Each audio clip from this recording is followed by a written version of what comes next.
31. Rob Zombie's killer clown movie that I absolutely hated when it first came out.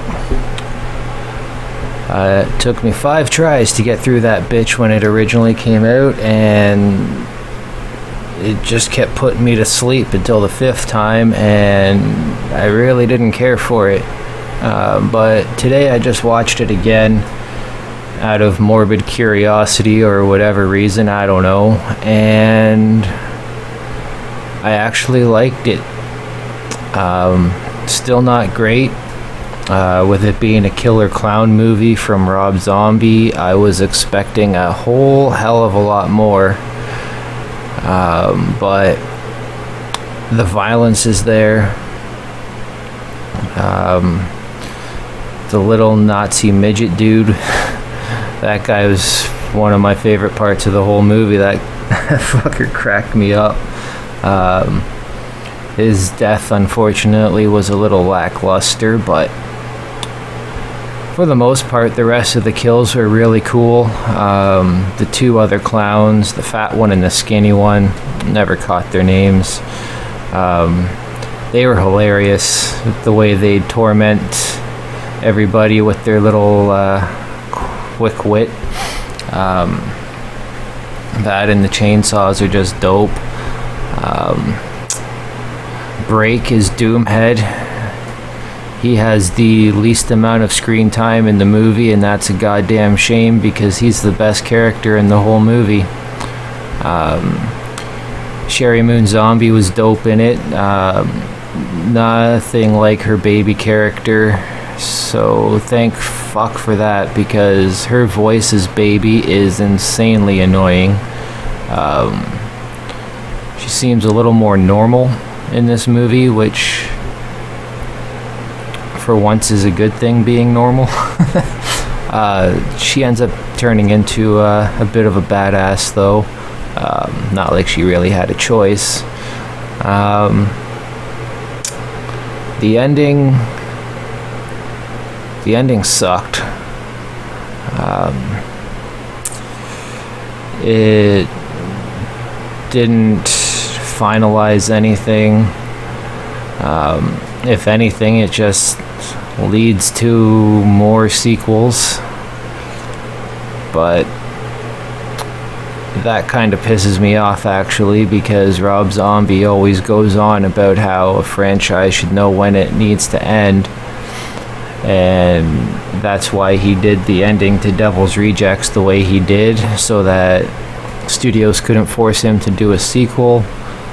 Then lo and behold, we get 3 from Hell,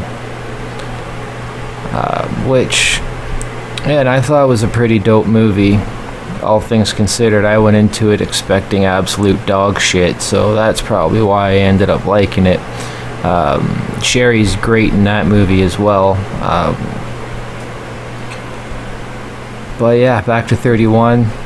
It's decent. If you can find it for cheap, then go for it. It's still far from his best work. For me, that'll be Lords of Salem, mainly because it's just so different from everything else, but we'll get into that another time. Ironically enough, I decided to watch 31, and it happened to be Sherry Moon Zombie's birthday today too, so that was an unplanned coincidence. I'd say happy birthday, but there's no way in fuck she's ever gonna see this, so yeah.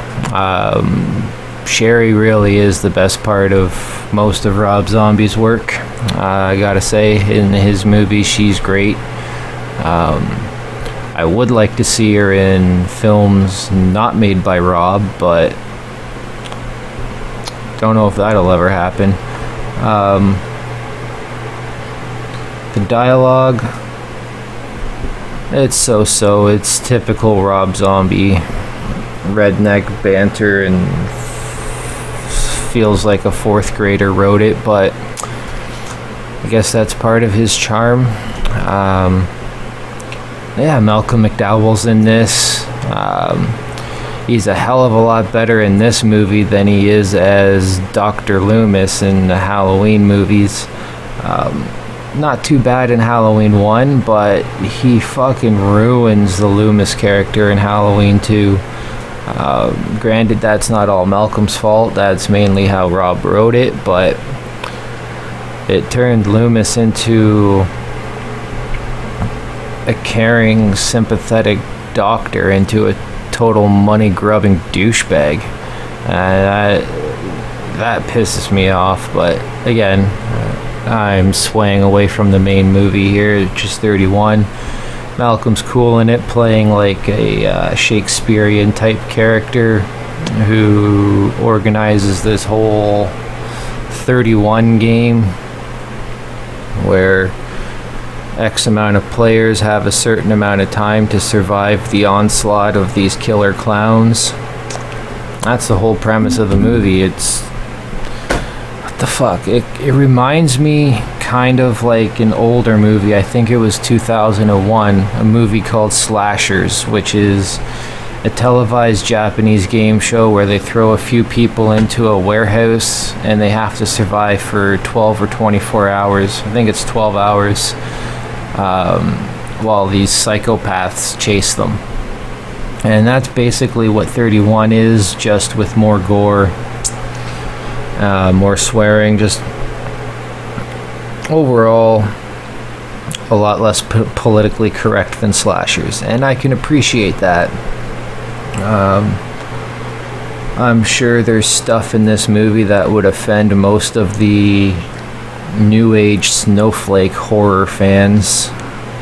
They're all fucking pathetic and turning horror into a fucking wine show. But good thing about it is you don't have to watch their shit. You can stick with good stuff like, well, I guess, yeah, 31's good now. But I absolutely hated this movie going into it back 4 years ago, so if anything, if you've only watched the movie once and you absolutely hated it, just give it another shot. It's originally 31 made me hate Rob Zombie. It made me hate all of the movies he made prior, even though I loved them before. But yeah, he's forgiven now. Come on, Rex. But yeah. So all those years hating on him, I guess, were a waste now that I like the fucking movie. And with it being so close to Halloween, 31 days, I figured, why not? Let's give it another shot. I already have the fucking movie, so what's it gonna hurt, right? So yeah, and if you find it for like a $5 pickup, then grab it. I did just find out it was also released on a 3D Blu-ray, so I might actually hunt that down and see how it differs, if the 3D improves the viewing experience or if it's just complete dog shit and ruins it again. So yeah, there's my review on 31, folks. Hope you dug it. And one other thing about the movie, it is a little long in the tooth. It's like just over 100 minutes. I feel like it could have been compressed down to like 95 minutes and it would have felt like a much tighter movie. Again, fuck that ending. That ending was absolute bullshit. Not gonna say what happens, but it was very unsatisfying. And with that, I'm out. Stay sleazy. Peace.